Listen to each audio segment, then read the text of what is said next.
정영식 재판관이 나섰습니다. 홍장원에게 직접 신문을 했습니다. 체포 명단을 적었다는 메모 이해가 안 된다. 방첩사령관이 국정원 1차장보다 훨씬 높은 사람인데 방첩사령관이 그걸 국정원 1차장한테 왜 말해주냐? 왜? 네가 뭔데? 여인영 방첩사령관도 검찰 공소장 그리고 홍장원이 기억한다는 통화 내용 자신의 기억과 다르다. 사실과 다르다. 재판 과정에서 밝힐 게 상당히 많다는 이야기를 했습니다. 결국 완곡하게 돌려 말했지만 홍장원 거짓말하지 마라. 홍장원 말하는 거 거짓말이다 라는 이야기를 어제 헌재에서 한 겁니다. 핵심은 지금 홍장원 주장은요. 여인영 방첩사령관이 체포 명단을 불러줬다는 건데 어제 그러면 여인영이 나왔을 때 그걸 물어보면 되잖아요. 홍장원한테 체포 명단 불러준 거 맞냐? 그 명단 지시 누구한테 받았냐? 그런데 여인영은 명단 지시를 대통령께 받았다는 이야기도 자기가 한 적이 없다.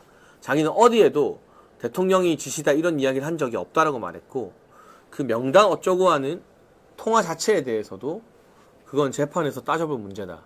홍장원의 일방적 주장이 사실이 아니다라고 말했습니다.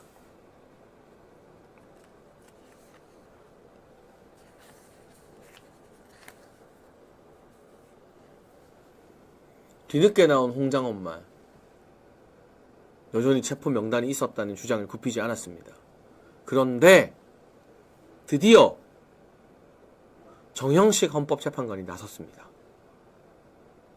그동안은 사실 문영배가 막 헌재에서 신문하고 설치고 재판 일정 마음대로 정하고 도대체 보수 성향 헌법재판관들은 뭐 하는 거야? 라는 답답함과 분노 어린 마음이 있었는데 어제 드디어 공식적인 증인신문에서 정영식 재판관이 나섰습니다. 홍장원에게 직접 신문을 했습니다.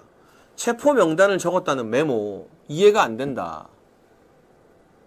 방첩사령관이 국정원 1차장보다 훨씬 높은 사람인데 방첩사령관이 그걸 국정원 1차장한테 왜 말해주냐? 응? 왜? 네가 뭔데? 그리고 여인영은 자기가 홍장원한테 전화 건 게 아니라 홍장원이 자신에게 전화를 걸었다고 했어요. 상식적으로 체포 검거 요청을 불러줄 거면 여인영 사령관이 홍장원한테 전화를 해서 이런 명단이 있다. 받아 적어라라고 해야지. 왜 홍장원이 먼저 전화를 한 겁니까? 그리고 이 메모도 사람 이름을 알아볼 수가 없는데 처음에는 자기가 뭐 오른손잡이 왼손잡이나 다른 손으로 썼다느니 뭐 필기체라느니 나중에는 또 그걸 보고 국정원의 또 다른 참모 직원이 써줬다는데 그 참모 누구냐? 누군지는 못 밝히겠대요. 그러니까 정영식 재판관이 어제 질문을 하면서부터 홍장원 네 말 못 믿겠다. 너 거짓말이지. 라면서 질문을 했고 거기에 대해서 홍장원이 제대로 답변하지 못하면서 헌재 재판관들 사이에서 4명의 재판관들 정영식, 조한창, 김영도, 김복형 4명의 재판관들 사이에서 이거 이상하다. 홍장원 거짓말하는 거 너무 티난다. 이진우랑 여인영이 대통령 체포 지시 없었다고 하네? 야, 이거 판 바뀌었다. 이런 판단이 저는 그 4명 사이에 아주 공고하게 각인됐을 거라고 봅니다. 그 전부터도 헌재에서 4대4가 대립하고 있다 했잖아요. 그리고 이 4대4의 격돌이 대립이 강하면 강할수록 우리에게 대통령께 도움이 된다고 제가 말씀드렸잖아요. 이게 점점 더 강해지고 있는 거예요. 문영배는 표정이 안 좋다 못해 거의 썩어가더라고요. 왜?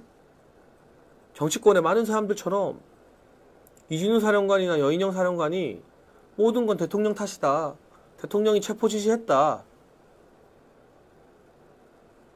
이렇게 이야기를 할 줄 알았는데 아니니까. 완전히 판이 바뀌니까. 문영배와 또 정청래의 표정은 일그러지다 못해 썩어갔고 정영식 재판관은 자신감을 얻어서 홍장원 너 거짓말하는 거 아니야? 네 메모 이해가 안 된다라고 아주 공격적인 증인신문을 할 수 있게 된 거죠. 그래서 대통령께서 이진우 수방사령관의 진술을 듣고 거기에 대해서 뭔가 하실 말씀 없느냐라는 질문을 받았을 때 이렇게 말씀하셨습니다.